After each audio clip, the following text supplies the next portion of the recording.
The rest of the week passed like a beautiful dream for Prissy. Every day at the Morrison Tech, she grew more confident in her role. Stephen was an incredible mentor, patient and encouraging. They fell into an easy rhythm, and Prissy found herself looking forward to each morning. Good day everyone, welcome to my channel. Please subscribe if you have not. Thank you and God bless you. On Friday evening, Stephen helped Prissy move her few belongings into the guest house on his property. The main house was a beautiful mansion in an exclusive neighborhood, and the guest house was like a luxury cottage tucked behind it, complete with a full kitchen, bedroom, bathroom, and a living area.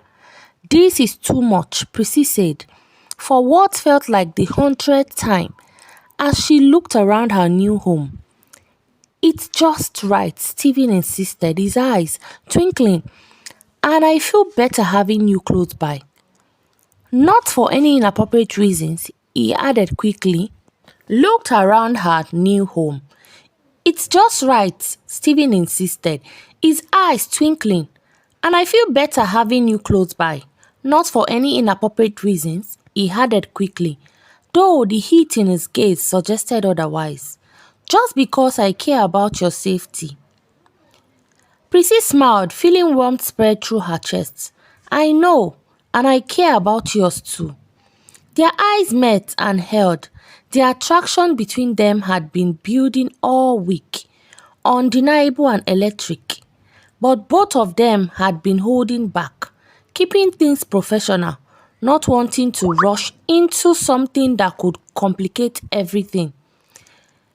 "Prissy," Stephen said softly, taking a step closer to her. The air between them cracked with tension. "I need to be honest with you about something." "What is it?" Prissy asked, her heart racing. "These past few days with you have been the happiest I have ever been since my wife died," Stephen confessed, his voice thick with emotion. "You make me laugh. You challenge me. You make me want to be better. And I know this is complicated. I know I am your boss. I know we should probably keep things professional. But I can't stop thinking about you." Prissy felt tears prick her eyes. "I think about you too, all the time. I don't want you to feel pressure, or I don't want you to feel like I'm pressuring you," Stephen continued, moving even closer. "I don't want you to feel like your job depends on how you feel about me. So, I am just going to put this out there, and you can take all the time you need to think about it.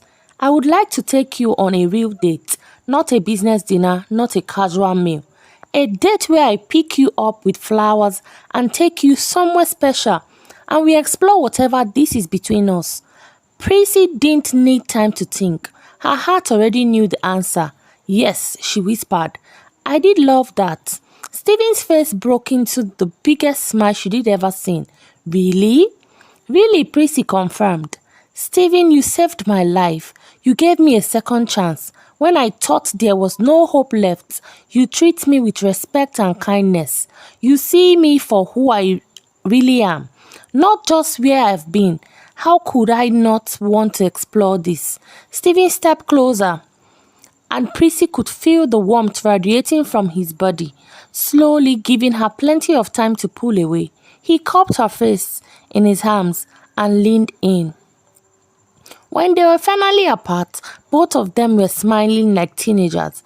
"Tomorrow night," Stephen said, his voice slightly breathless, "I'll pick you up at wear something fancy." "I don't have anything fancy enough," Prissy admitted with a shy smile. "Then let's fix that," Stephen said, his eyes dancing. "Tomorrow morning we are going shopping, my treat." "Stephen, you've already given me so much more. And I want to give you more," Stephen said firmly. "Let me spoil you a little, Prissy. You deserve it."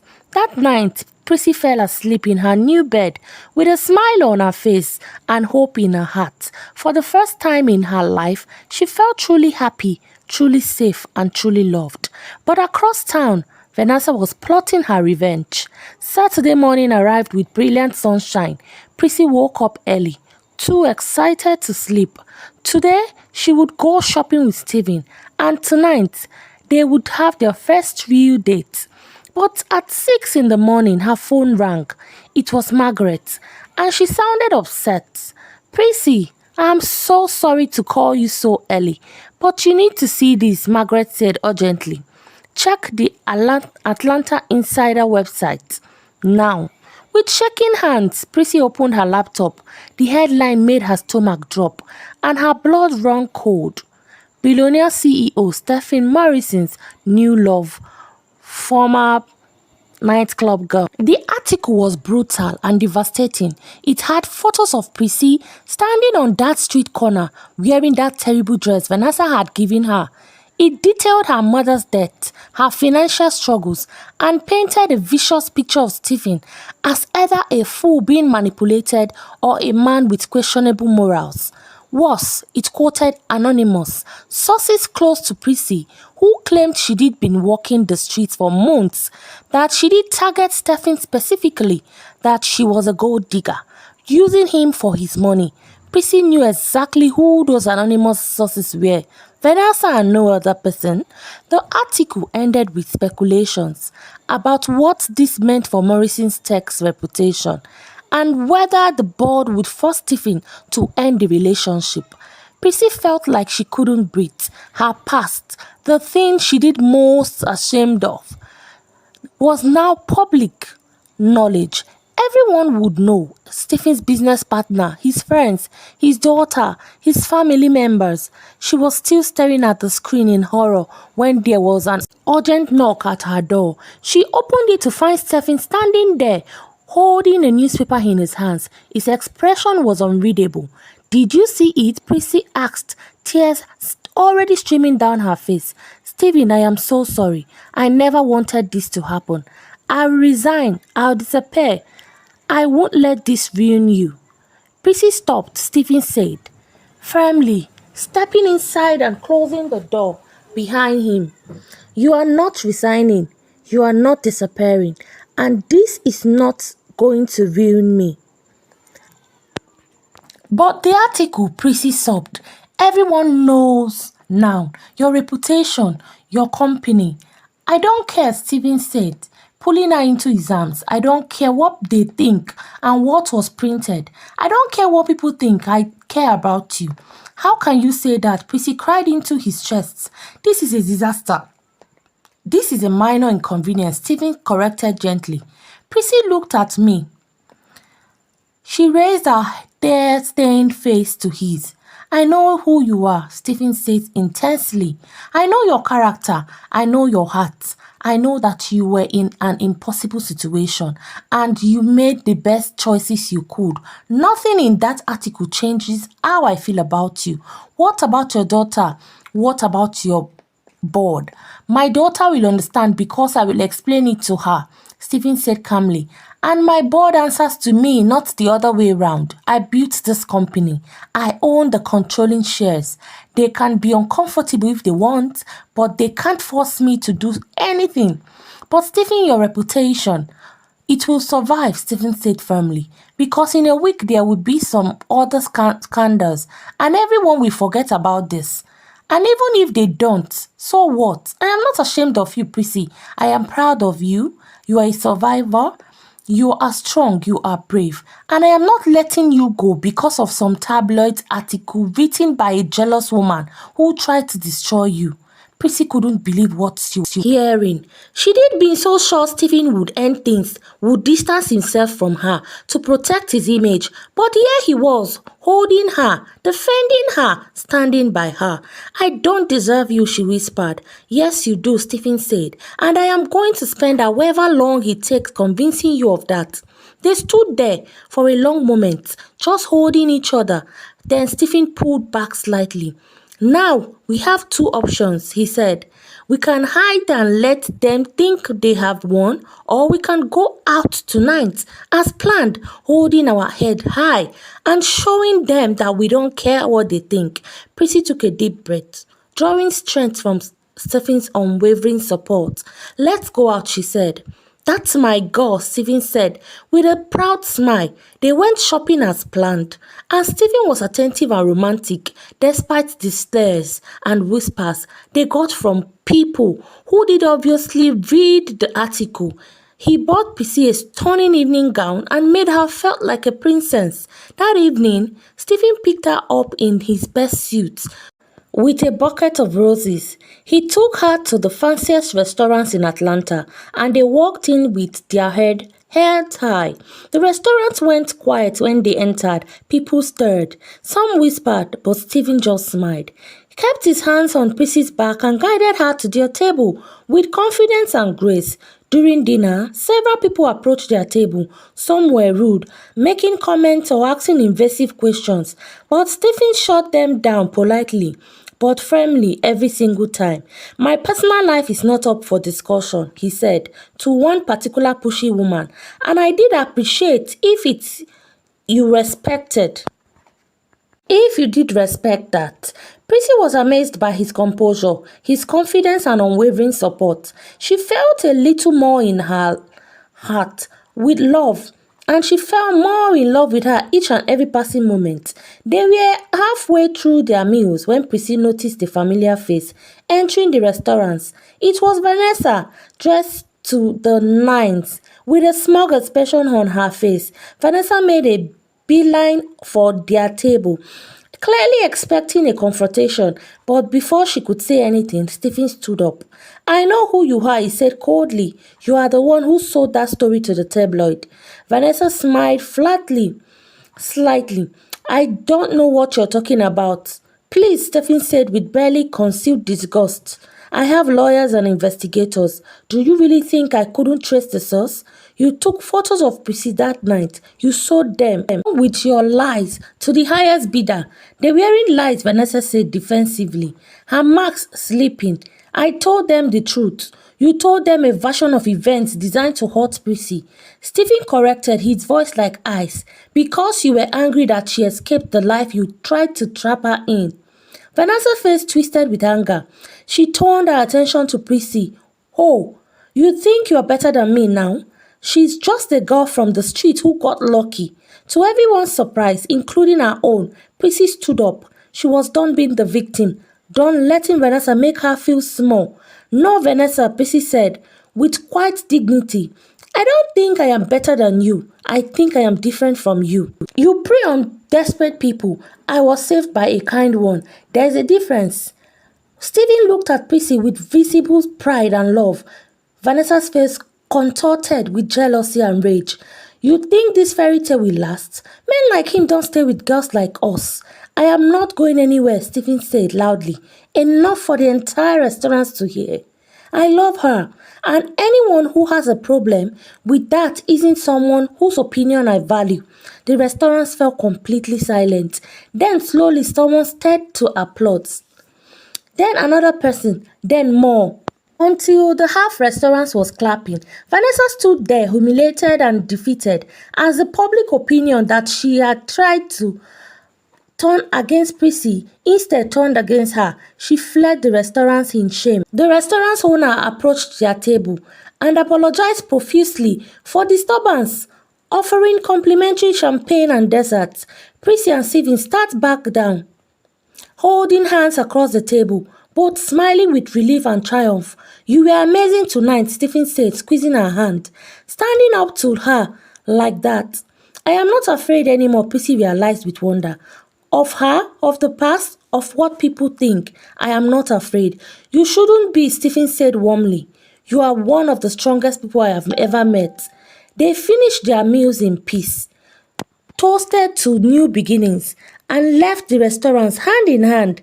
There were paparazzi outside, cameras flashing, but Stephen stopped briefly to address them. "This is the woman I love," he said clearly. "We did appreciate privacy to enjoy our evening." In the car on their way home, Prissy finally let herself cry. Tears of relief and happiness, overwhelming gratitude.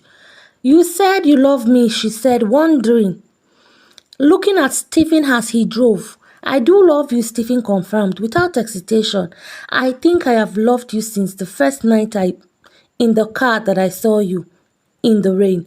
When they arrived at the estate, Stephen walked Prissy to the guest house door. They stood there in soft pouch light, neither wanting the night to end. Come in for a moment, Prissy asked softly. I don't want tonight to end yet. Stephen smiled and followed her inside.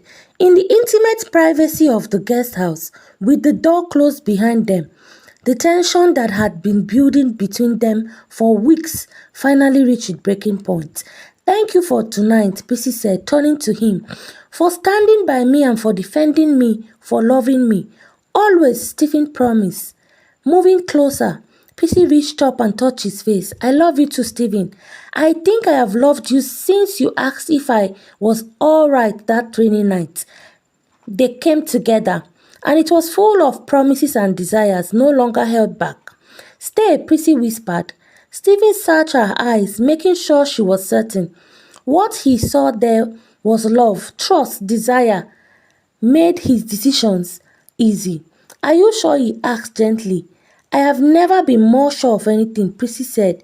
That night, they crossed the barrier between them. The next morning, Prissy woke up in Stephen's arms, feeling more content and complete than she had ever felt in her life. The morning sun streamed through the windows, bathing everything in golden light. Stephen was already awake, watching her with a gentle smile. Good morning, he said, leaning in to kiss her forehead. Good morning, Prissy replied, smuggling closer to him. Last night was perfect, Stephen finished. It was perfect. They lay there for a while, just enjoying being together, but before finally getting up.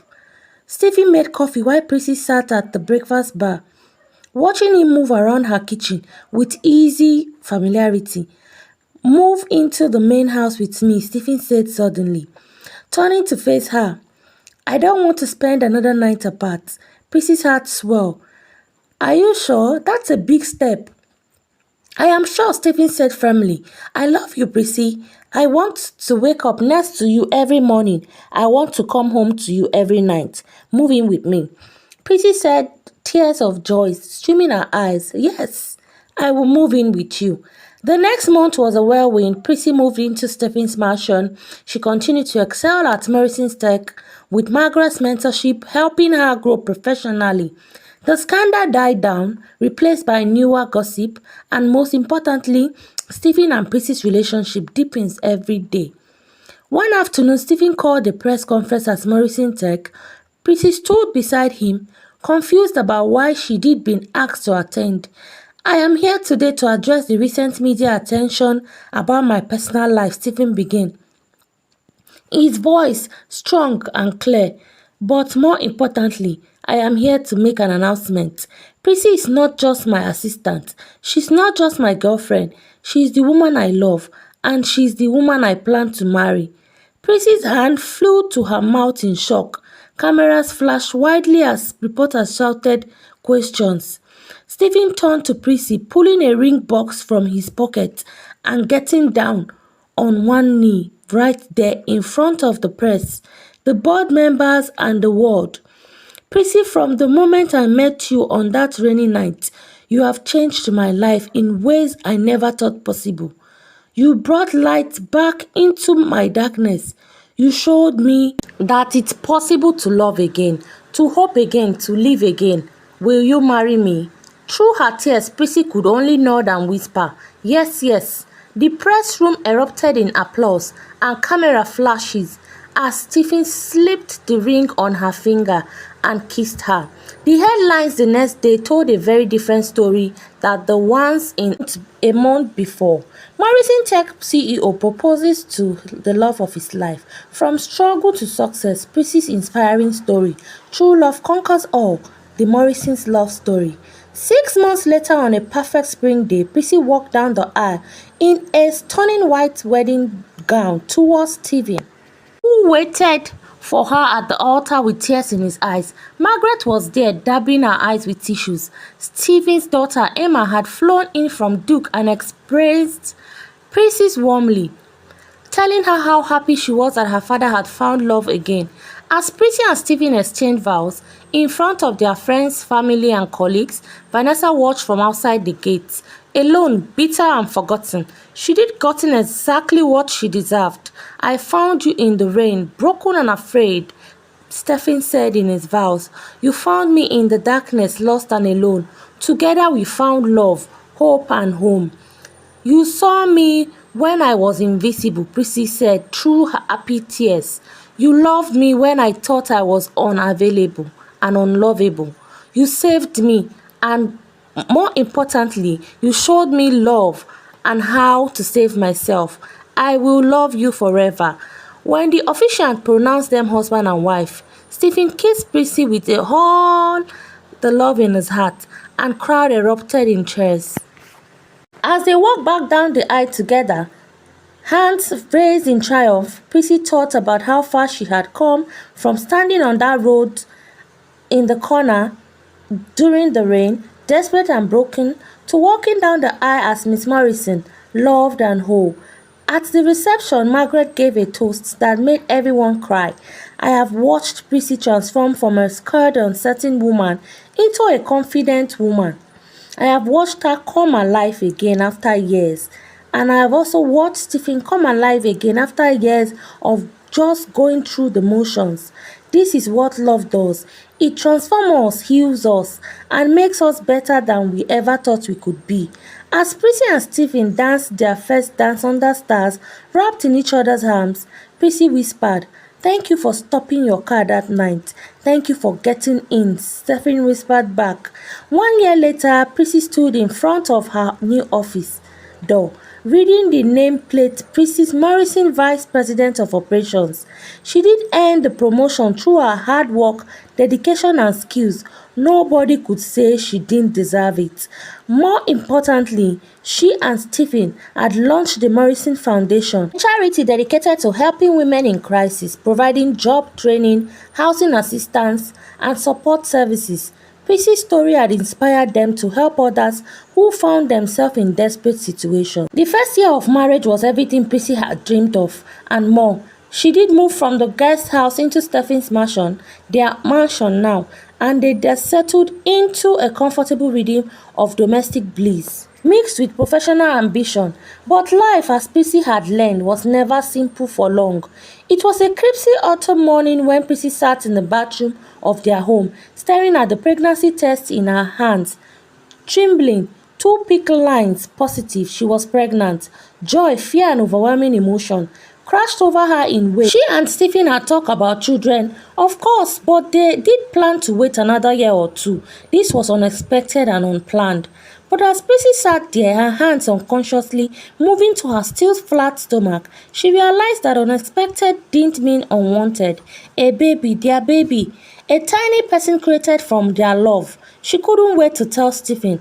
That evening, she planned an elaborate surprise. She cooked his favorite meal, set the table with candles, and placed the pregnancy test in a small gift box wrapped with a bow. When Stephen came home from work, he immediately noticed the romantic setup. "What's all this?" he asked with a warm smile, loosening his tie. "Just dinner with my husband," Prissy said, trying to keep her voice steady, despite her heart racing. They ate and talked about their days, and Prissy could barely contain her excitement. Finally, after dessert, she slid the small box across the table to him. "What's this?" Stephen asked, his eyes twinkling with curiosity. "Open it and see," Prissy said, her heart pounding. Stephen opened the box. For a moment, he just stared at the pregnancy test, his expression unreadable. Then his eyes snapped up to hers, wide with shock and wonder. "Are you?" He couldn't even finish the sentence. Prissy nodded, tears streaming down her face. "We are having a baby." Stephen's face transformed with pure, unfiltered joy. He jumped up from his chair, came around the table, and pulled Prissy into his arms, lifting her off her feet and spinning her round. "We are having a baby," he shouted, laughing and crying at the same time. "We are going to be parents." "Are you happy?" Prissy asked, even though she could see the answer written all over his face. "Happy?" Stephen sat her down gently and cupped her face in his hands. "Prissy, I am beyond happy.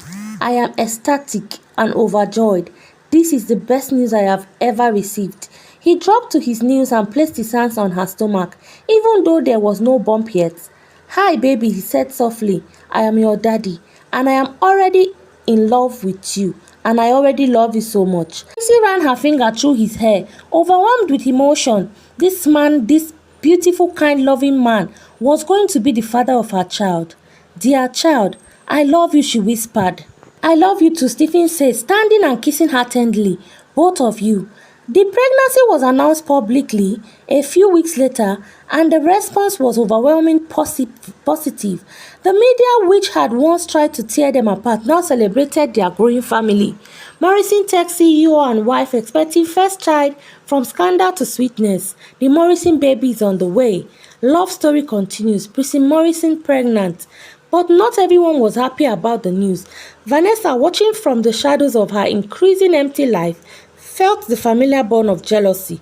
She did lost her friends, her reputation, and any chance at the life she wanted. Meanwhile, Prissy, the girl who should have been nothing, had everything.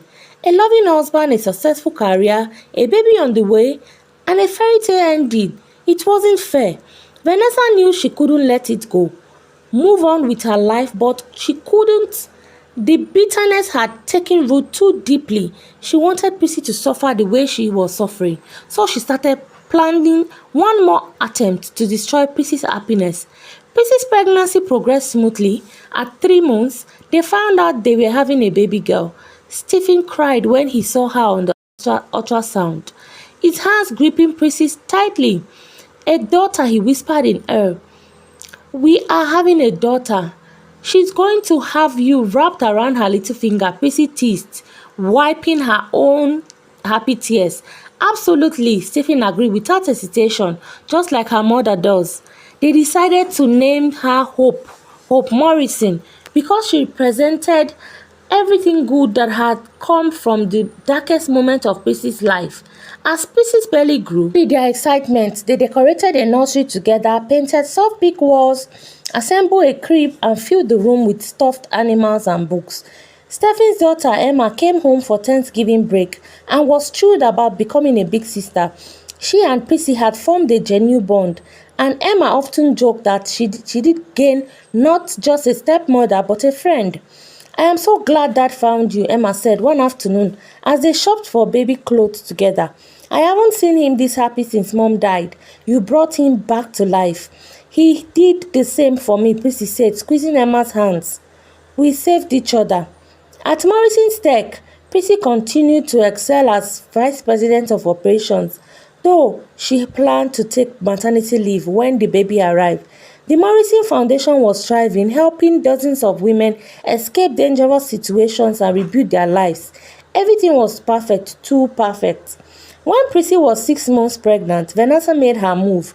She did been doing research, digging into Prissy's past and looking for anything she could use.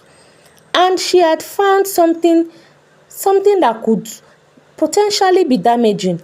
Before Prissy's mother had died in her final desperate weeks, she had taken out several payday loans in Prissy's name. Prissy hadn't known about them.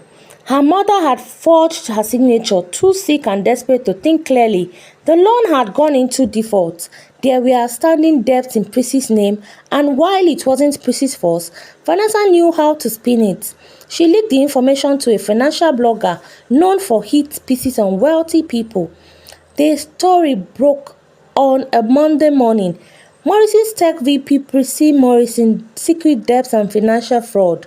The article suggested that Prissy had deliberately defaulted on loans, that she might be using Stephen's money to pay off secret debts, that her past financial irresponsibility raised questions about her position at Morrison Tech. It was all innuendo and suggestions with just enough truth mixed in to make it believable. Prissy was at work when Margaret burst into her office, tablet in her hands, face pale. Prissy, there is another article about debt in your name. Prissy's blood ran cold. As she read the piece, she immediately recognized what had happened. Her mother in her final days making desperate choices. But how could she prove that without making ill of her deceased mother? She was 6 months pregnant. She was supposed to be past all this drama. She and Stephen were building a life together, preparing for their daughter. Why couldn't Vanessa just leave them alone? Tears of frustration and anger spilled down her eyes and her cheek.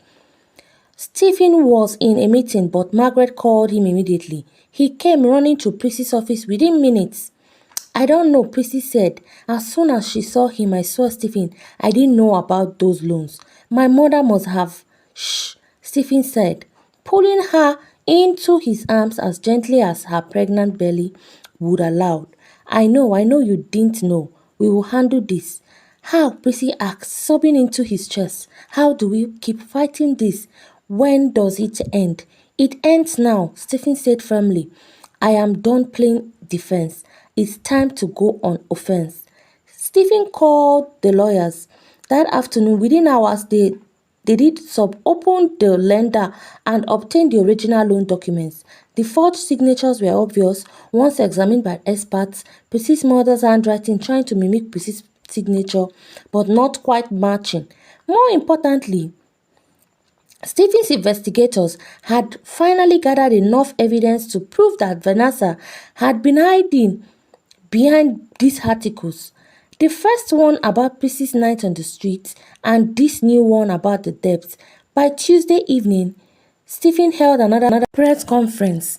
I am here to address the false and malicious allegations made against my wife. He began, his voice hard and angry. The debts referenced in yesterday's articles were not incurred by Prissy. They were fraudulently taken out in her name by her late mother during the final stages of cancer, when she was not thinking clearly. He presented the evidence, the forged signatures, expert testimony, medical records showing Prissy's mother's deteriorating mental state in her final weeks. My wife is a victim of identity theft by someone who loved her but was desperate and dying. To suggest otherwise is cruel and wrong. Then he dropped the bombshell. Furthermore, we have evidence that both these articles and the previous article about my wife were planned by the same individual, Vanessa Edwards, a woman who has been harassing and attempting to destroy my wife's reputation for over a year. We are filing a lawsuit for defamation, harassment, and emotional distress, and we will be pursuing criminal charges for fraud and conspiracy. The press room erupted. Cameras flashed widely. Vanessa, watching the press conference from her apartment, felt her world crumble. A lawsuit, criminal charges. She did gone too far. The legal proceedings moved quickly. With overwhelming evidence of Vanessa's involvement, her lawyers advised her to settle. She was ordered to pay significant damages to Prissy, issue a public apology, and stay away from the Morrison family permanently. The criminal charges resulted in probation and community service, but more devastating than any legal penalty was the public humiliation. Vanessa became the villain of the story, the jealous, bitter woman who did try to destroy an innocent person's happiness out of spite. She lost what little social standing she had left. People crossed the street to avoid her. Her phone stopped ringing, job opportunities dried up. Meanwhile, Prissy and Stephen could finally breathe. It's really over, Prissy asked one evening, curled up on the couch with Stephen, his hands resting on her very pregnant belly. It's really over, Stephen confirmed. The settlement is final. The restraining order is in place. She can't come near us ever again. Prissy let out a long breath she felt like she'd been holding for months. I can't believe we are finally free of her. Believe it, Stephen said, kissing her forehead. Now we can focus on what really matters. Us, our family, our daughter, who is going to be here in 3 months. As if one cue, the baby kicked hard against Stephen's hands. He laughed with delight. She's strong, he said, just like her father. Prissy replied with a smile. 3 months later, on a snowy February morning, Prissy went into labor. Stephen was a nervous wreck despite all his preparation. He did read books every night, attended every class, and thought he was ready. But when Prissy's water broke at 3 in the morning, he panicked. Okay, it's happening, he said, running around their bedroom, grabbing bags and clothes. We are having a baby right now. Today, oh God. Stephen, Prissy said calmly, despite the contractions tightening across her belly. Breathe, we've got time. But Stephen was already on the phone, calling their doctor, calling Margaret, calling Emma, calling everyone. The drive to the hospital was so real. Snow was falling gently, coating the city in white. Atlanta so rarely saw snow, and it felt magical, like the universe was celebrating their daughter's arrival. The labor was long and difficult, 16 hours of contraction, epidurals that only partially worked, and exhaustion that went bone deep. Stephen never left Pissy's side. He held her hands, wiped her forehead, breathed with her true contractions, and told her over and over how strong she was and how much he loved her. Finally, at 7:23 p.m. on Friday, 14th Valentine's Day, Hope Morrison entered the world with a loud and healthy cry. "She is perfect," the doctor said, placing the baby on Prissy's chest. 10 fingers, 10 toes, absolutely perfect. Prissy looked down at her daughter, and she felt her heart expand in ways she had never imagined possible. This tiny human, this tiny person with this red face and powerful set of lungs is theirs. Stephen was crying openly, his hands gently touching Hope's tiny head. "Hi, baby," he whispered. "Hi, Hope. I'm your daddy, and I'm going to love you and protect you every single day of my life." Hope opened her eyes, deep blue eyes that would eventually turn brown like her mother's, and seemed to look right at him. "She knows your voice," Prissy said softly. "You've been talking to her for months." "I will never stop," Stephen promised, kissing both his wife and his daughter. The first week with Hope were exhausting but magical. Sleepless nights, endless diapers change, learning to breastfeed, figuring out why she was crying this time. It was overwhelming and beautiful all at once. "You're such a good dad," Prissy said one night, watching him rock Hope to sleep. "I am trying," Stephen said. "I miss so much of Emma's infancy because I was building the company. I am not missing a moment this time." Emma came to visit and fell instantly in love with her baby sister. "She's beautiful," Emma said. "She has her mom's nose." Stephen looked at his daughters, both of them, and felt overwhelmed with gratitude. Margaret visited with a mountain of baby gifts and the will of someone who had raised 3 kids of her own. "It gets easier," she promised Prissy, who was surviving on 2 hours of sleep. "I know it doesn't feel like it is right now, but you'll find a rhythm." On Hope's 3 months birthday, Prissy and Stephen took her to visit a special place. They drove to the street corner where they did first met. That rainy night felt like a lifetime ago now, but Prissy wanted to see it again, to remember where she did come from and how far she had come. Stephen parked the car and they sat there for a moment, Hope sleeping peacefully in her seat car. "This is where Mommy and Daddy met," Prissy said softly to her sleeping daughter. "Mommy was very sad and scared that night, but Daddy stopped and asked if Mommy was okay, and then everything changed." Prissy squeezed his hands. "Do you ever regret it? All the drama, the articles, the judgment, the legal battles?" "Not for 1 second," Stephen said immediately. "You and Hope are worth everything, and I did do it all over again in a heartbeat." Finally, Stephen started the car. "Ready to go home?" he asked.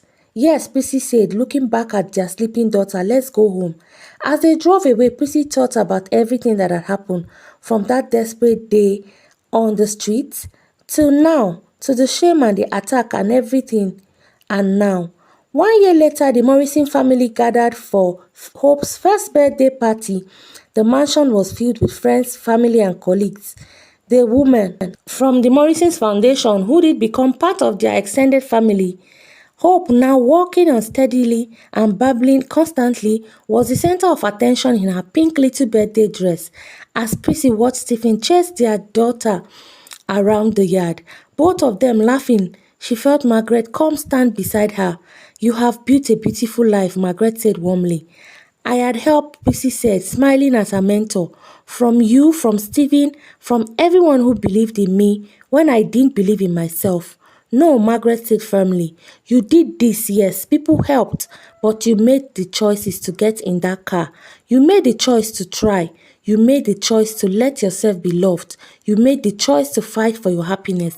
That was all you, Prissy. Prissy felt tears prick her eyes. Thank you for everything. Thank you, Margaret countered, for showing all of us that courage is good and what courage look like, what redemptions look like, what love can do when we are brave enough to accept it. As the sun set on Hope's first birthday, Prissy stood with Stephen, their daughter, between them taking wobbly steps and looking forward to the next future. She thought about Vanessa, somewhere out there lonely with her bitterness. She was grateful for the rainy night, grateful for kind strangers. She was grateful for the second chance and for new beginnings. She was grateful for life beyond her wildest dream. What are you thinking about? Stephen asked, wrapping his arms around her waist as Hope toddles off towards Emma. About how far we have come, Prissy said, about how one moment of kindness changed everything.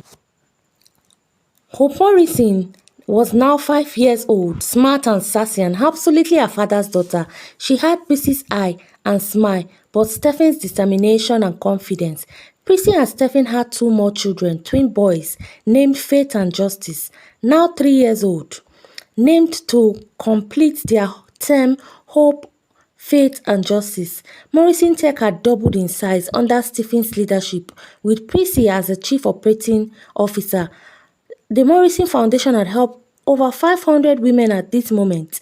Emma had graduated from medical school and was in residency, following her dream of helping people just as her doctors had helped her mother then before she died.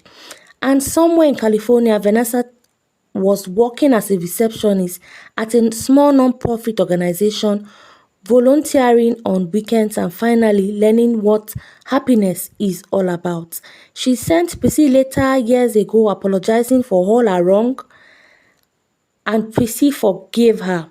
And the Morrison family lived in love and happiness. Thank you for listening. Please subscribe for more.